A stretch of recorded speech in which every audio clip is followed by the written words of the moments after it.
Welcome to Art Break Live. I'm Susie Wolf and I work in the Education Department at the Baltimore Museum of Art. And this month, the Education Department is thinking about all kinds of love. And what better way to show loyalty and affection than by taking a look at some dogs and the artists who love them. So today, you are going to meet Raoudi and Frika and a group of sled dogs. And the first dog I'm going to introduce you to is Raoudi, who is the companion of artist Henri Matisse. And Raoudi was a schnauzer who looked very much like the dog in this photograph. In 1934, Henri Matisse made a drawing and he included Raoudi in it. And can you see where Raoudi is? He's on a dog bed asleep, isn't he? And if we look at him, he's shaggy and he has a scruff around his mouth and he's wearing a dog collar. But I want you to look again and tell me exactly where Raoudi is.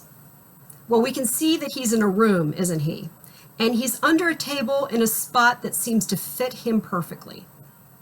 Well, that same year, Henri Matisse made a painting called Interior with Dog, and he included Raoudi. And often an artist will use sketches or drawings to work out ideas before they make a final painting.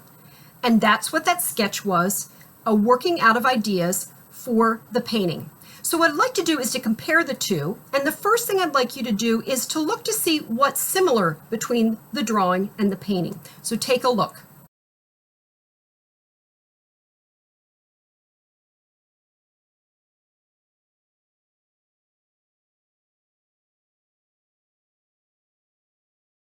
Well, what I see that are the same are the tiled floor, number one. There is a table in both of them. There is a wall hanging on the right side in the work of art. And of course, Raoudi is there under the table. So look again. What has Henri Matisse changed?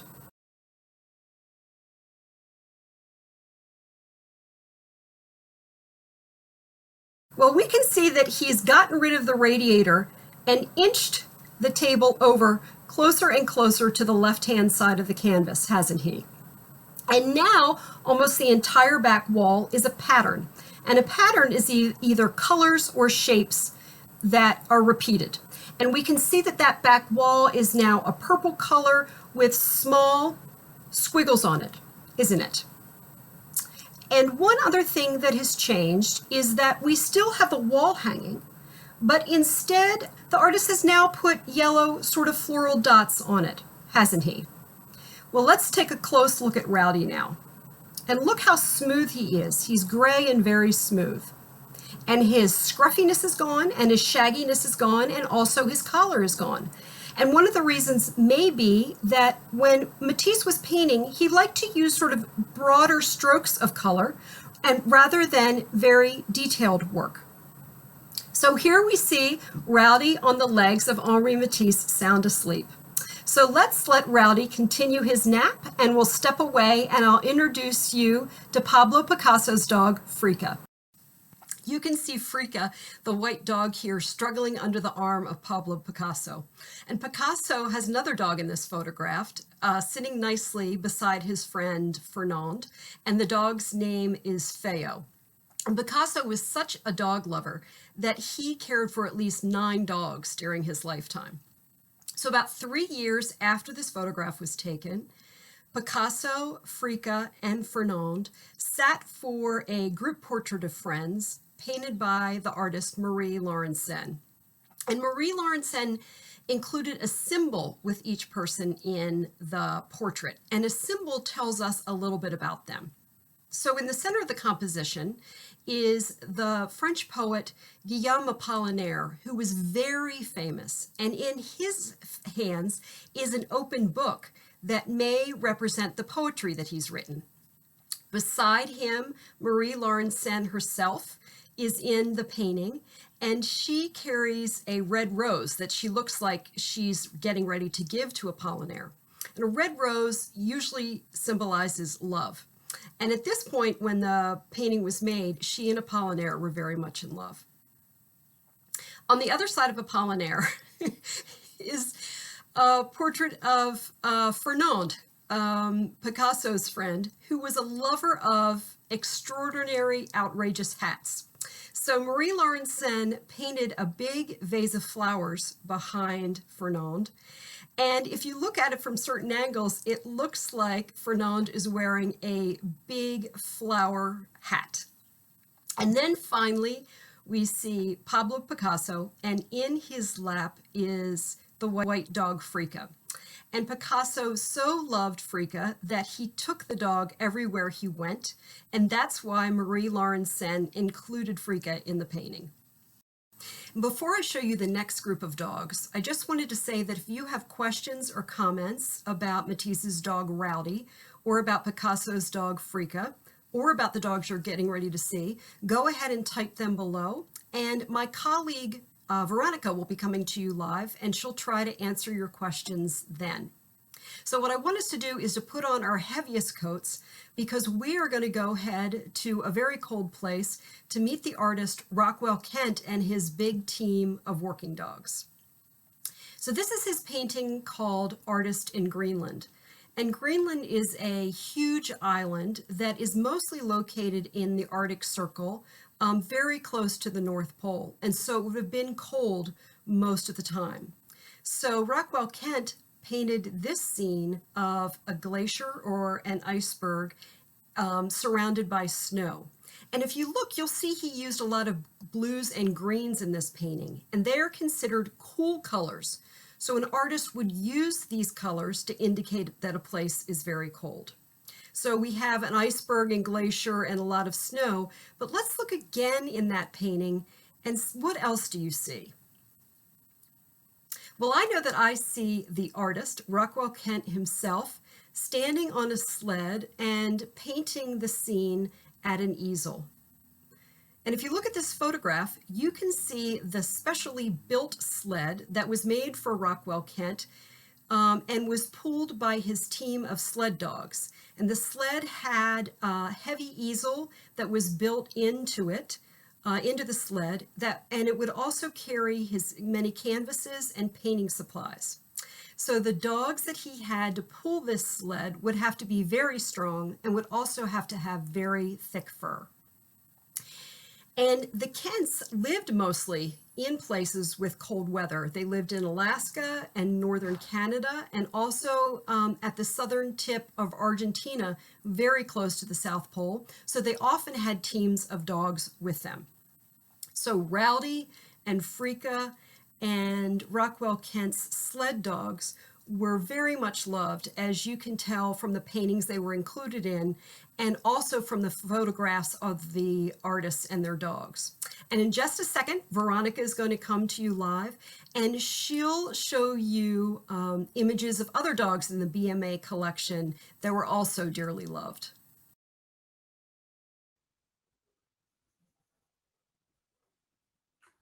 Hi.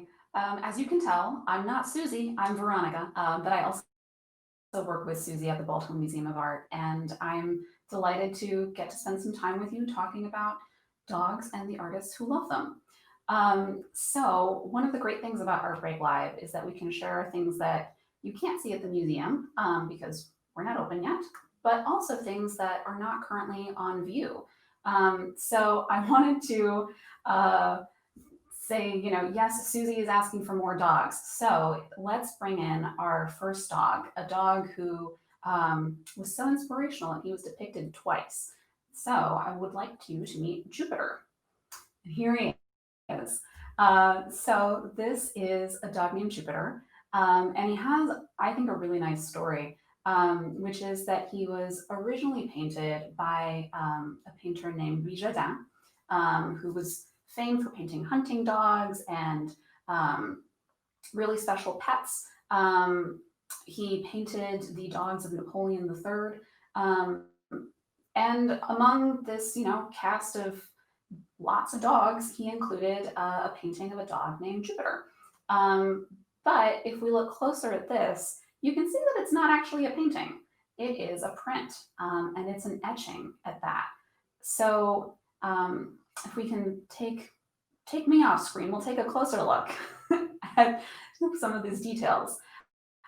So when I said that this was an etching, I wanted to kind of draw some attention to uh, part of what you can see with an etching, which is almost this like very fine, almost like somebody has drawn with ink on the paper, but it's not quite as direct a process as just taking a pen and drawing on paper.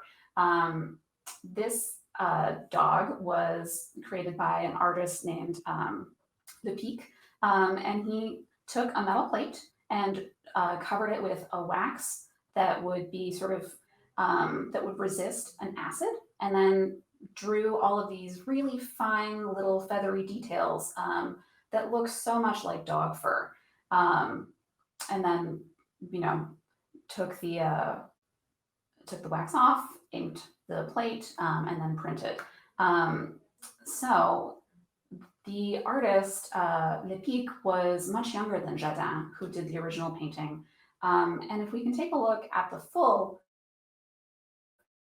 uh, print again, we'll see that the artist Lepic included another element beyond just the name of the dog at the top. He included a little poem at the bottom.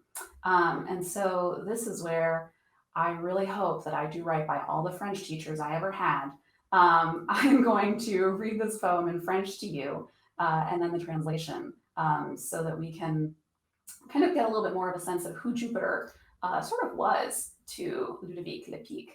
So the artist wrote in a poem.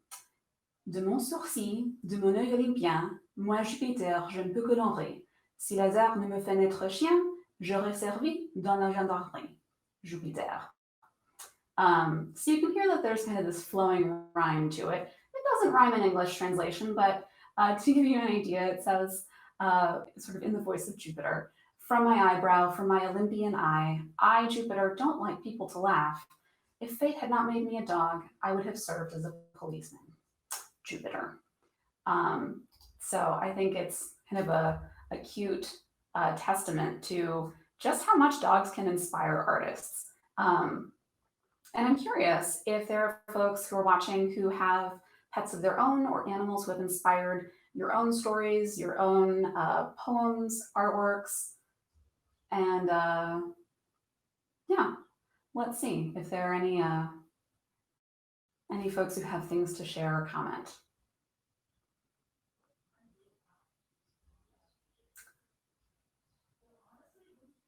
Any thoughts on dogs, cats, rabbits? We just focused on dogs because we have, the fortune of having a lot of dog work or dog paintings, dog prints, even some dog sculptures that are not currently on view. And I think one of the things that you can see when you're looking at the way that artists are including dogs in their work is that you really get a sense of the relationship between the artist and the animal.